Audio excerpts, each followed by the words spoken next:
Bonjour et bienvenue sur la chaîne d'Ahmed Mohamedine. À travers cette nouvelle vidéo, je vais essayer de vous montrer la technique de régularisation des charges et produits. En effet, la régularisation des comptes de produits et de charges pose beaucoup de problèmes pour les élèves. La technique consiste en deux questions successives.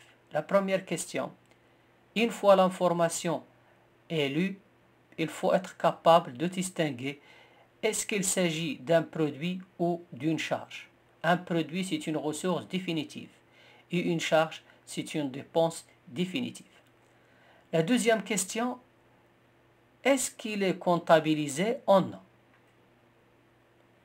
Pour les produits, s'il est comptabilisé, il s'agit d'un produit constaté d'avance.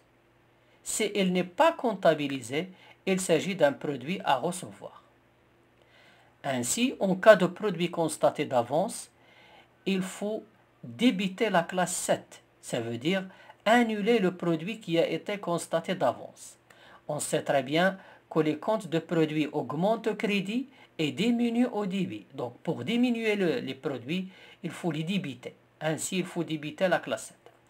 S'il s'agit d'un produit à recevoir, au contraire, il faut créditer la classe 7 parce qu'il n'est pas encore comptabilisé. Voilà. Pour les charges, s'il est comptabilisé, il s'agit d'une charge constatée d'avance. Donc, pour l'annuler, il faut créditer la classe 7. Et s'il n'est pas comptabilisé, il s'agit d'une charge à payer. Donc, il n'est pas encore comptabilisé, il faut débiter la classe 6. Voilà, ainsi à travers ces deux questions, vous pouvez distinguer entre les quatre situations.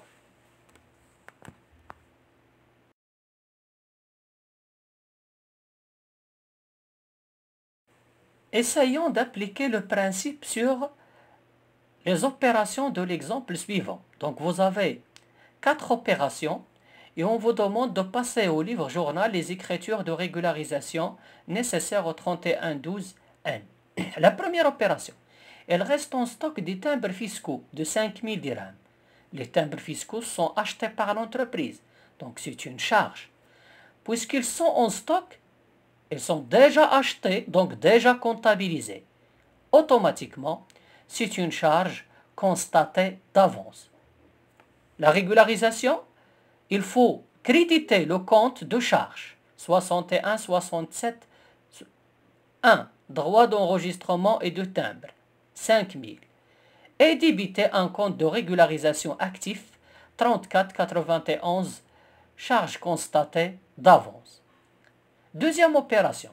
Des marchandises de 100 000 dirhams sont livrées au client. La facture n'est pas encore établie. TVA au taux de 20%. Donc, des marchandises sont livrées au client. Il s'agit d'un produit vente de marchandises. La facture n'est pas encore établie. Elle n'est pas encore comptabilisée. On n'a pas de pièce justificative. Donc, il faut comptabiliser. Et donc, créditer vente de marchandises 71 11 100 000.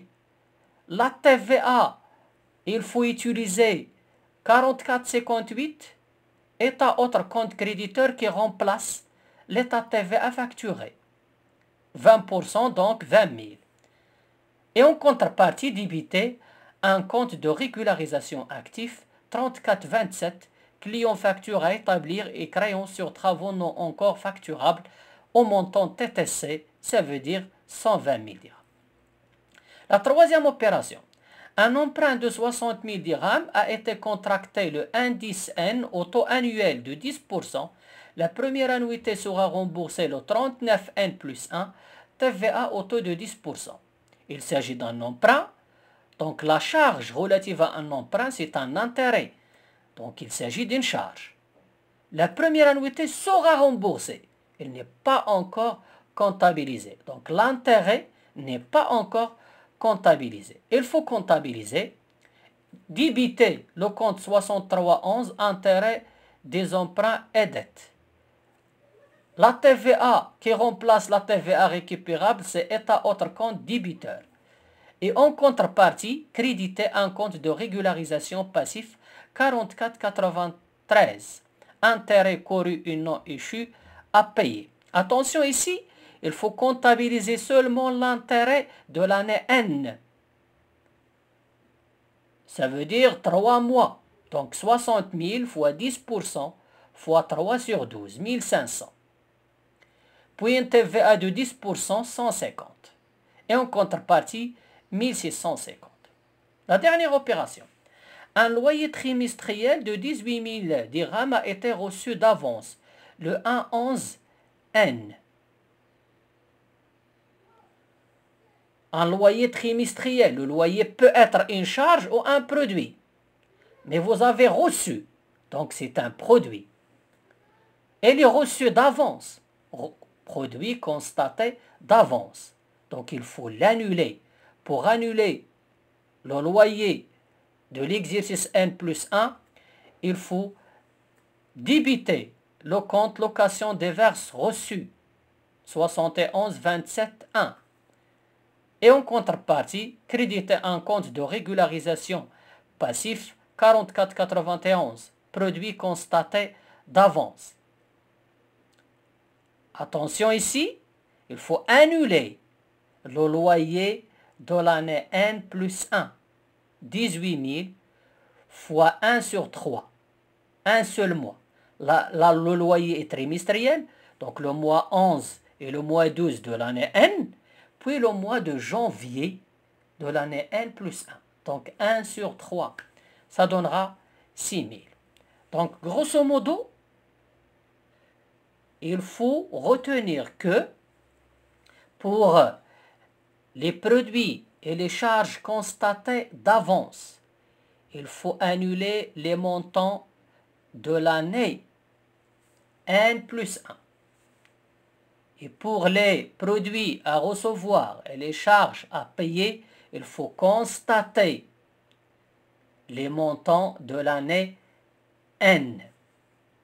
En plus, la TVA ne concerne que les produits à recevoir et les charges à payer. Il ne concerne pas les charges constatées d'avance et les produits constatés d'avance.